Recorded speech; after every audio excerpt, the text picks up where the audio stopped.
இயேசுவின் மந்தை ஊழியங்கள் வழங்கும் இன்றைய வேத ஆராய்ச்சி வழங்குபவர் சகோதரர் ஜான் பெஸ்லி. ஆண்டவராகிய இயேசு கிறிஸ்துவின் ஈடு இணையற்ற நாமத்தினாலே உங்கள் அனைவருக்கும் அன்பான வாழ்த்துக்கள். இந்த நாளுக்கான வேத வசனம் அப்போஸ்தலனாகிய பவுல் கொரிந்தியருக்கு எழுதின முதலாம் நிருபம் 6ஆம் அதிகாரம் 19ஆம் வசனம். உங்கள் சரீரமானது நீங்கள் தேவனாலே பெற்றும் உங்களில் தங்கியும் இருக்கிற பரிசுத்த ஆவியினுடைய ஆலயமாய் இருக்கிறதென்றும் நீங்கள் உங்களுடையவர்கள் அல்லவென்றும் அறியீர்களா? அருமையான கர்த்தருடைய பிள்ளைகளே, நாம் ஒன்றை அறிந்து கொள்ள வேண்டும். ஆம், நாம் தேவனால் படைக்கப்பட்டவர்கள். உங்களுடைய அவயவங்கள் கிறிஸ்துவின் அவயவங்கள் என்று அறியீர்களா என்று 1 கொரிந்தியர் 6ஆம் அதிகாரம் 15ஆம் வசனம் சொல்லுகிறது. 1 கொரிந்தியர் 6:12 சொல்கிறது, எல்லாவற்றையும் அனுபவிக்க எனக்கு அதிகாரம் உண்டு, ஆகிலும் எல்லாம் தகுதியாயிராது. எல்லாவற்றையும் அனுபவிக்க எனக்கு அதிகாரம் உண்டு, ஆகிலும் நான் ஒன்றுக்கும் அடிமைப்பட மாட்டேன். ஒரு கிறிஸ்தவ வாழ்க்கை என்பது இதுதான். இந்த உலகத்தில் நமக்கு எல்லாவற்றிலும் உரிமை இருக்கிறது, எதையும் நாம் செய்ய முடியும். ஆனால் ஏதேனும் ஒன்றுக்கு நாம் அடிமைப்படுவதற்கு நாம் நமக்குரியவர்கள் அல்ல, நாம் தேவனுக்குரியவர்கள், தேவனால் தெரிந்து கொள்ளப்பட்டவர்கள். உங்கள் சரீரம் கிறிஸ்துவின் அவயவம். கிறிஸ்துவின் அவயவத்தை நாம் வேசியின் அவயவமாய் மாற்றக்கூடாது. கிறிஸ்துவின் அவயவத்தை பாவ அருவருப்புகளுக்கு உட்படுத்தக்கூடாது. கிறிஸ்துவின் அவயவத்தை கெட்ட வார்த்தைகள், அருவருப்பான வார்த்தைகளால் நிரப்பப்பட அனுமதிக்க கூடாது. நம் வாழ்க்கை தேவனால், தேவ வார்த்தையால். அங்கே சொல்லப்பட்டிருக்கிறது, உங்கள் சரீரமானது நீங்கள் தேவனாலே பெற்றும் உங்களில் தங்கியும் இருக்கிற பரிசுத்த ஆவியினுடைய ஆலயம்.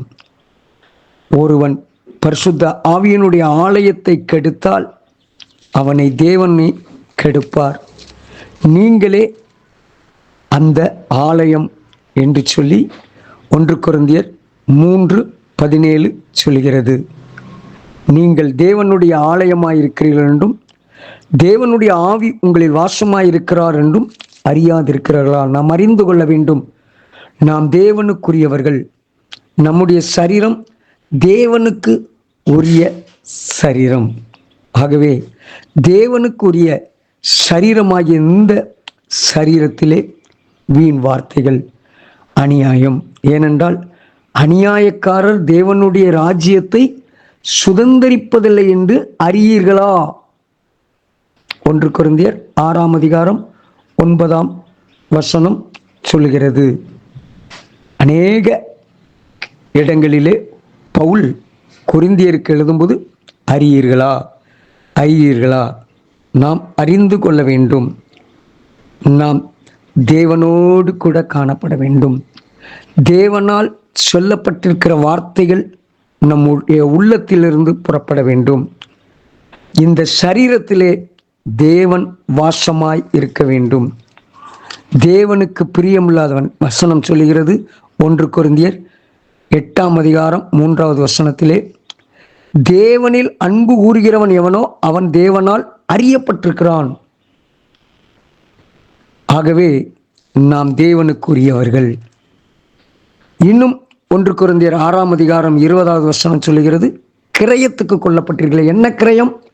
இயேசு சிலுவையில் சிந்தி இரத்தம் சிந்தி மீட்டெடுக்கப்பட்ட கிரயம். ஆகையால் தேவனுக்குடையவைகளாகிய உங்கள் சரீரத்தினாலும் உங்கள் ஆவியினாலும் தேவனை மகிமைப்படுத்த வேண்டும். தேவனை மகிமைப்படுத்துவதற்கு அழைக்கப்பட்டிருக்கிறோம்.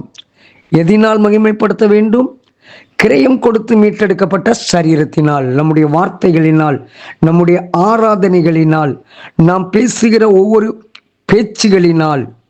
நாம் உலகத்திற்காக வாழ அழைக்கப்படவில்லை. உலகத்திலிருந்து நாம் பிரித்தெடுக்கப்பட்டவர்கள் என்பதை ஒரு நாளும் நானும் நீங்களும் மறந்துவிடக் கூடாது. நாம் அநியாயம் செய்கிறவர்களாய் அல்ல, பரிசுத்தம் உள்ளவர்களாய் தேவனுக்கு உகந்தவர்களாய் தேவனுக்கு பிரியமான ஜீவியம் செய்வதற்கும் நாம் அழைக்கப்பட்டிருக்கிறோம். ஆண்டவருடைய சமூகத்திலே நாம் நம்மை நாமே அர்ப்பணிப்போம், ஜெபிப்போம். அன்பின் தகப்பனே, இந்த வேலைக்காக நன்றி செலுத்துகிறோம். நாங்கள் உம்முடையவர்கள், உம்முடைய சரீரத்தினால் இரத்தத்தினால் மீட்கப்பட்டவர்கள் என்பதை மறந்து விடாதபடி காத்துக்கொள்ளும். கர்த்தர் உங்களை ஆசீர்வதிப்பாராக. God bless you. ஆமேன்.